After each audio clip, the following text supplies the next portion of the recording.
Hi friends, welcome to try and tasty food. ഇന്ന് ഞാൻ വന്നിരിക്കുന്നത് വളരെ ടേസ്റ്റി ആയിട്ട് തയ്യാറാക്കി എടുത്തിട്ടുള്ള ഒരു ഇലയടയുടെ വീഡിയോ ആയിട്ടാണ്.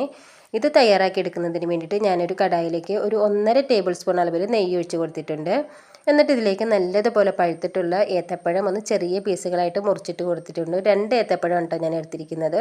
ഇനി ഈ ഏത്തപ്പഴവും നെയ്യും നല്ലതുപോലെ നമുക്കൊന്ന് മിക്സ് ചെയ്തെടുക്കണം. ഇപ്പോൾ പഴമൊക്കെ ഒന്ന് മിക്സായി വന്നിട്ടൊന്ന് വെന്തും കൂടി കിട്ടിയിട്ടുണ്ട്. ഇനി നമുക്കിതൊന്ന് ഉടച്ചെടുക്കണം. എല്ലാം ഒന്ന് ഉടച്ചെടുത്തതിന് ശേഷം നമുക്കിതിലേക്ക് ആവശ്യമായിട്ടുള്ള അളവിലുള്ള തേങ്ങ ചിരകിയതും കൂടി ചേർത്ത് കൊടുത്തിട്ട് വീണ്ടും ഒന്ന് മിക്സ് ചെയ്തെടുക്കാം. തേങ്ങയും പഴമൊക്കെ മിക്സായി വന്നു കഴിയുമ്പോഴത്തേക്ക് നമുക്ക് മധുരത്തിന് ആവശ്യമായിട്ടുള്ള ശർക്കരയും കൂടി ചേർത്ത് കൊടുക്കണം. ഞാനൊരു 200 ഗ്രാം ശർക്കര 2 കപ്പ് വെള്ളം ഒഴിച്ച് കൊടുത്തിട്ടൊന്ന് മെൽറ്റാക്കി എടുത്തിരുന്നതാണ്. ആ ശർക്കര പാനിയും കൂടി ചേർത്ത് കൊടുത്തിട്ട് ഇതെല്ലാം നല്ല രീതിയിൽ തന്നെ ഒന്ന് മിക്സാക്കി എടുക്കാം.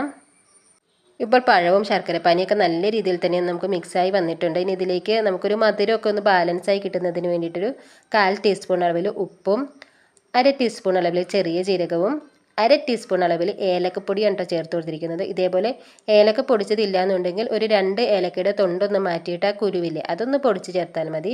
എന്നിട്ട് ഇതൊക്കെ നല്ലതുപോലെ ഒന്ന് മിക്സ് ചെയ്തെടുത്തിട്ട് ഇതൊന്ന് തിളച്ച് വരുന്ന ആ ടൈമിൽ നമുക്ക് ഇതിലേക്ക് അരിപ്പൊടി ചേർത്ത് കൊടുക്കാം. ഞാനിപ്പോൾ 1 കപ്പ് അരിപ്പൊടിയാണ് കേട്ടോ ചേർത്ത് കൊടുക്കുന്നത്. ഇത് കുറച്ച് വീതം ഒന്ന് ഇട്ട് കൊടുത്തിട്ട് നല്ലതുപോലെ ഒന്ന് മിക്സ് ചെയ്തെടുക്കണം.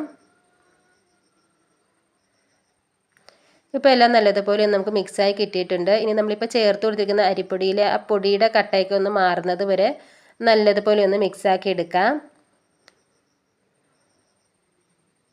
ഇത്രയും മതി കേട്ടോ. ഇപ്പം നല്ല രീതിയിൽ തന്നെ നമുക്കൊന്ന് എല്ലാം മിക്സായി കിട്ടിയിട്ടുണ്ട്. ഈ ടൈമിൽ നമുക്കിതിൻ്റെ ഫ്ലെയിം ഒന്ന് ഓഫ് ചെയ്തിട്ട് ഇതിൻ്റെ ചൂടൊക്കെ ഒന്ന് മാറുന്നത് വരെ നമുക്കൊന്ന് വെയിറ്റ് ചെയ്യാം. ഇനി നമുക്ക് അടയൊന്ന് പരത്തിയെടുക്കണം. അതിന് വേണ്ടിയിട്ട് ഞാൻ വാഴയില കീറിയിട്ടൊന്ന് കഴുകി തുടച്ചെടുത്തിട്ടുണ്ട്. ഇതിലേക്ക് നമ്മൾ മിക്സ് ചെയ്ത് വെച്ചിരിക്കുന്ന മാവ് ചെറിയൊരളവിൽ വെച്ച് കൊടുക്കുക. എന്നിട്ട് ഇലയുടെ ഒരു സൈഡ് ഇതുപോലെ ഉള്ളിലേക്ക് മടക്കിയിട്ട് വീണ്ടും ഒന്ന് മടക്കി കൊടുക്കണം. ഇനി ഇതിൻ്റെ സൈഡ് ഭാഗമില്ലേ അത് അകത്തേക്ക് വരത്തക്ക രീതിയിൽ ഇതുപോലെ വീണ്ടും ഒന്ന് മടക്കി കൊടുക്കാം. അപ്പോൾ ഇത്രേ ഉള്ളൂ കേട്ടോ. ഈ രീതിയിൽ തന്നെ നമുക്ക് ബാക്കിയുള്ളതും കൂടി ഒന്ന് സെറ്റ് ചെയ്തെടുക്കാം. ഇപ്പോൾ നമ്മുടെ ഇലയുടെ എല്ലാം ഞാനത് പരത്തി എടുത്തിട്ടുണ്ട് കേട്ടോ. ഇനി ഇതൊരു ഇഡ്ഡലി പാത്രത്തിലേക്ക് വെച്ച് കൊടുത്തിട്ടുണ്ട്. ഇനി ഇതൊരു 5 മിനിറ്റ് ഹൈ ഫ്ലെയിമിൽ വെച്ചിട്ട് കുക്ക് ചെയ്യണം. അതിനുശേഷം ഒരു 15 മിനിറ്റ് ലോ ഫ്ലെയിമിൽ വെച്ചിട്ട് ഇതൊന്ന് കുക്ക് ചെയ്യാം. അപ്പോൾ നമ്മുടെ ടേസ്റ്റി ആയിട്ടുള്ള ഇലയുടെ ഇവിടെ റെഡി ആയിട്ടുണ്ട് കേട്ടോ. ഞാൻ ഇഡ്ഡലി പാത്രത്തിൽ നിന്നൊന്ന് എടുത്തിട്ടുണ്ട്. നമുക്കിതൊന്ന് തുറന്നും കൂടി നോക്കാം. അപ്പോൾ എൻ്റെ വീഡിയോ നിങ്ങൾക്ക് ഇഷ്ടപ്പെട്ടിട്ടുണ്ടെങ്കിൽ ട്രൈ ആൻഡ് ടേസ്റ്റി ഫുഡ് എന്ന ചാനൽ ഒന്ന് സബ്സ്ക്രൈബ് ചെയ്തിട്ടൊന്ന് സപ്പോർട്ടും കൂടി ചെയ്യണേ. അതിൻ്റെ കൂടെ ലൈക്ക് ചെയ്യുകയും ഷെയർ ചെയ്യുകയും നിങ്ങളുടെ അഭിപ്രായങ്ങൾ അറിയിക്കുകയും കൂടി ചെയ്യണേ.